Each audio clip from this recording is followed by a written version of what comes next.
دوستو، کیا آپ کو معلوم ہے پاکستان کا قومی پھول کون سا ہے؟ جی ہاں، پاکستان کا نیشنل فلاور جیسمین یعنی چنبیلی ہے۔ آپ کو بھنڈی توری پسند ہے؟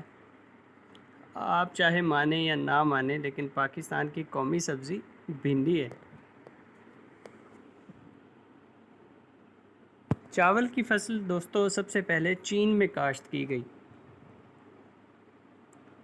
بالسا دنیا کی سب سے ہلکی لکڑی بالسا ہے اور بلیک آئرن ووڈ دنیا کی سب سے بھاری لکڑی مانی جاتی ہے۔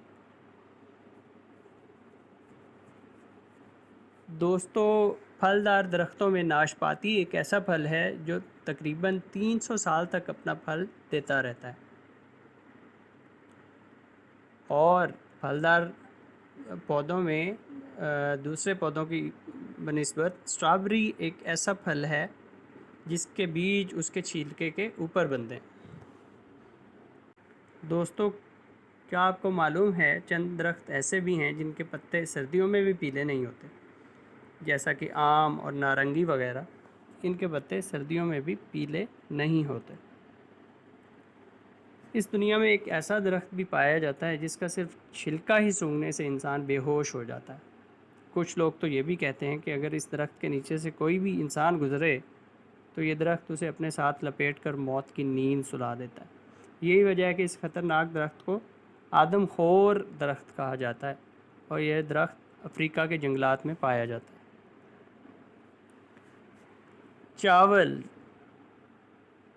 چاولوں کے حوالے سے انڈونیشیا کے بہت سے جزیروں میں ایک انوکھا سے رواج پایا جاتا ہے۔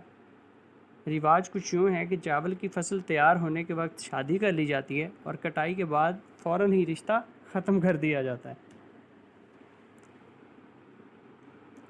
چند پودے ایسے بھی ہیں جو مکھیوں وغیرہ کا شکار کر کے انہیں مار کر اپنی غذائی ضروریات پوری کرتے ہیں، جیسا کہ سن ڈیو۔ دنیا کا سب سے زیادہ کھایا جانے والا پھل کیلا ہے۔ اس کے درخت میں کوئی بھی لکڑی نہیں ہوتی۔ دوستو، شاہ بلوط کا درخت ایک ایسا درخت ہے جو کہ اپنا پھل 1-2 سال بعد نہیں بلکہ تقریباً پورے 50 سال بعد اپنا پھل دینا شروع کرتا ہے۔ اور دوستو، گلاب کو پھولوں کا بادشاہ اور گل داؤدی کو پھولوں کی ملکہ کہا جاتا ہے۔